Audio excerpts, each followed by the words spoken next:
Hi hello welcome back. നമുക്ക് നല്ല soft ആയിട്ടുള്ള അടിപൊളി ഒരു കിണ്ണത്തപ്പം ഉണ്ടാക്കിയെടുത്താലോ? ഇൻസ്റ്റൻ്റ് ആയിട്ട് ഉണ്ടാക്കിയെടുക്കാം കേട്ടോ. എങ്ങനെയാണെന്ന് കണ്ടാലോ? അതിനായിട്ട് നമുക്കൊരു ബൗളിലേക്ക് 1 കപ്പ് പത്തിരിപ്പൊടി എടുക്കുക. 250 ml കപ്പിൽ ഇടിയപ്പം പത്തിരിപ്പൊടി എന്നൊക്കെ പറഞ്ഞ് പാക്കറ്റിൽ വാങ്ങാൻ കിട്ടില്ലേ, അതെടുക്കുക. ഇനി നമുക്ക് ശർക്കര എടുക്കാം. ഒരു 200 ഗ്രാം ശർക്കര, അതായത് ഒരു 1/4 കപ്പ് ശർക്കര എടുത്തിട്ടുണ്ട്. അതിലേക്ക് 1 കപ്പ് വെള്ളവും കൂടി ചേർത്തിട്ട് നന്നായിട്ടൊന്ന് അലിയിച്ചെടുക്കുക. നന്നായിട്ട് തിളച്ച് വരുമ്പോൾ നമുക്ക് ഫ്ലെയിം ഓഫ് ചെയ്തിട്ട് ഇതിലേക്ക് ഡയറക്റ്റായിട്ട് അരിച്ചൊഴിച്ചു കൊടുക്കുക. ശർക്കരപ്പാനി ഒരുപാട് ഒരു നൂൽ പരുവാവുകയോ അങ്ങനെയുള്ള ഒരു പരിപാടിയില്ല കേട്ടോ. നന്നായിട്ട് ആ ശർക്കര ഒന്ന് അലിഞ്ഞ് കഴിയുമ്പോൾ ഇതിലേക്ക് ആ ചൂടോടുകൂടി തന്നെ ഒഴിച്ചു കൊടുക്കുക. നന്നായിട്ട് മിക്സ് ചെയ്തെടുക്കുക. മാവിൻ്റെ എല്ലാ ഭാഗത്തേക്കും ഈ ശർക്കരപ്പാനി എത്തുന്നത് വരെ നന്നായിട്ട് മിക്സ് ചെയ്തെടുക്കണം കേട്ടോ. ഇതൊരു സാധാരണ ഒരു മധുരമാണ്. നിങ്ങൾ കുറച്ചുകൂടി മധുരപ്രിയരാണെങ്കിൽ 1 കപ്പ് ശർക്കരയൊക്കെ എടുത്തിട്ട് മെൽറ്റ് ചെയ്തെടുക്കാവുന്നതാണ്.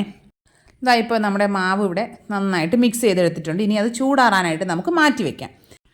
ഇനി നമുക്ക് മിക്സിയുടെ ജാറിലേക്ക് 1 കപ്പ് ചിരകിയ തേങ്ങ ചേർത്ത് കൊടുക്കാം. അതിലേക്ക് ഒരു 1/4 കപ്പ് വെള്ളവും കൂടി ചേർത്തിട്ട് നല്ല തിക്കായിട്ടുള്ളൊരു തേങ്ങാപ്പാൽ തയ്യാറാക്കി എടുക്കുക. ഞാനിപ്പോൾ ഒരു 1/4 കപ്പാണ് തയ്യാറാക്കി എടുക്കുന്നത്. ഇനി നമ്മൾ തയ്യാറാക്കി എടുത്ത 1/4 കപ്പ് തേങ്ങാപ്പാലിനെ വേറൊരു വലിയ ജാറിലേക്ക് ചേർത്ത് കൊടുക്കുക. അതിലേക്ക് നമ്മൾ നേരത്തെ ശർക്കരപ്പാനി ഒഴിച്ച് വെച്ചിരിക്കുന്ന മാവിനെ ഇതിലേക്ക് ചേർത്ത് കൊടുക്കുക. ചെറിയൊരു ചൂടുണ്ട് കേട്ടോ ഇപ്പോഴും. ഇതിലേക്ക് ചേർത്ത് കൊടുത്തതിന് ശേഷം ഇതിലേക്ക് നമുക്കൊരു 3-4 ഏലക്കായുടെ കുരു ചേർത്ത് കൊടുക്കാം. തൊലി കളഞ്ഞിട്ട് കുരു മാത്രമായിട്ട് ചേർത്ത് കൊടുക്കാം. ഇനി ഇതിലേക്കൊരു 3 ടേബിൾ സ്പൂൺ പഞ്ചസാര ചേർക്കുന്നുണ്ട്. ശർക്കരയ്ക്ക് മധുരം കുറവാണ് എന്ന് തോന്നിയത് കൊണ്ടാണ് ഞാൻ 3 ടേബിൾ സ്പൂൺ ചേർക്കുന്നത്. നല്ല മധുരമുള്ള ശർക്കരയാണെങ്കിൽ ഇത്രയും ചേർക്കണമെന്നില്ല, 1 ടേബിൾ സ്പൂണൊക്കെ ചേർത്താൽ മതി. ഇനി ഇതിലേക്ക് ഒരു പിഞ്ച് ഉപ്പും കൂടെ ചേർത്തിട്ട് നന്നായിട്ട് അടിച്ചെടുക്കുക. അടിച്ചെടുത്തതിനെ നമുക്ക് ഒരു ബൗളിലേക്ക് ഒഴിച്ചു കൊടുക്കുക. ബാറ്റർ അല്പം തിക്കാണ് എന്ന് തോന്നിയത് കൊണ്ട് ഞാൻ ഇതിലേക്കൊരു 2 ടേബിൾ സ്പൂൺ തേങ്ങാപ്പാൽ കൂടി ചേർക്കുന്നുണ്ട് കേട്ടോ. നമ്മൾ ഉപയോഗിക്കുന്ന പൊടികൾക്കനുസരിച്ച് ഈ വെള്ളത്തിൻ്റെ അളവൊക്കെ ഒരു വ്യത്യാസം ഉണ്ടാകും. എനിക്ക് കുറച്ചുകൂടി വെള്ളം ചേർക്കണമെന്ന് തോന്നിയത് കൊണ്ടാണ് ഞാനിപ്പോൾ ചേർക്കുന്നത്. ഒരുപാട് തിക്കായി പോകാനും പാടില്ലല്ലോ. അത് കരുതി നിങ്ങൾ ആദ്യമേ ഒരുപാട് വെള്ളം ചേർത്ത് ലൂസാക്കി എടുക്കരുത്.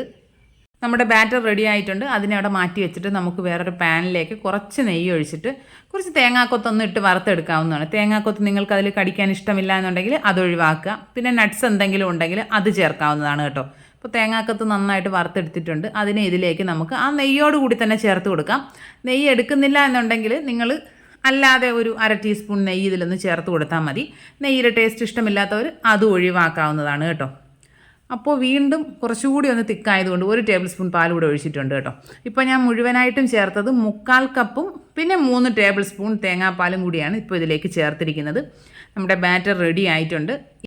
ഞാനിപ്പോൾ ഇതുപോലൊരു സ്റ്റീലിൻ്റെ പാത്രത്തിലാണ് ചെയ്തെടുക്കാൻ പോകുന്നത്. അതിലേക്ക് കുറച്ച് നെയ്യൊന്ന് ബ്രഷ് ചെയ്തിട്ടുണ്ട്.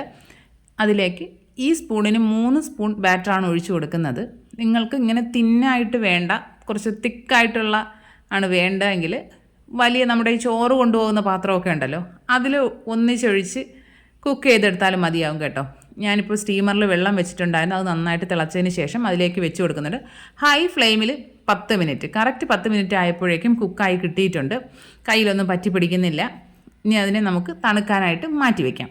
അപ്പോൾ നമുക്ക് ബാക്കി മാവിനെ ഞാനിപ്പോൾ ഇതുപോലൊരു നമ്മുടെ ചോറ് കൊണ്ടുപോകുന്ന പാത്രം ഉണ്ടല്ലോ, അതിലൊഴിച്ചിട്ട് അങ്ങനെയാണ് കുക്ക് ചെയ്തെടുക്കുന്നത്. അത്യാവശ്യം നന്നായിട്ടൊന്ന് ചൂടാറിയിട്ടുണ്ട് കേട്ടോ. ഇനി നമുക്കൊരു സ്പാച്ചുല കൊണ്ട് അതിൻ്റെ സൈഡെല്ലാം ഒന്ന് വിടുവിച്ചതിന് ശേഷം സ്പാച്ചുല കൊണ്ട് തന്നെ മറ്റൊരു പാത്രത്തിലേക്ക് മാറ്റി വയ്ക്കാം. ഇനി നമുക്ക് കട്ട് ചെയ്ത് കഴിക്കാം. അടിപൊളി ടേസ്റ്റാണ് കേട്ടോ. കുട്ടികൾക്കൊക്കെ നന്നായിട്ട് ഇഷ്ടപ്പെടും. എൻ്റെ കുട്ടികൾക്ക് എന്തായാലും നന്നായിട്ട് ഇഷ്ടപ്പെട്ടിട്ടുണ്ടായിരുന്നു കേട്ടോ. നല്ല സോഫ്റ്റാണ്. വായിലിട്ടാൽ ഇങ്ങനെ അലിഞ്ഞു പോകും കേട്ടോ. എല്ലാ കൂട്ടുകാരും ട്രൈ ചെയ്ത് നോക്കുക. ഫീഡ്ബാക്ക്സ് കമൻറ്റ് ബോക്സിൽ അറിയിക്കുക. വീഡിയോസൊക്കെ ഇഷ്ടമാകുന്നുണ്ടെങ്കിൽ ചാനൽ സബ്സ്ക്രൈബ് ചെയ്യുന്ന കാര്യം പരിഗണിക്കുക. അപ്പോൾ ഇനി നമുക്ക് മറ്റൊരു അടിപൊളി വീഡിയോ ആയിട്ട് ഉടനെ തന്നെ കാണാം. അതുവരെ എല്ലാ കൂട്ടുകാർക്കും ബൈ.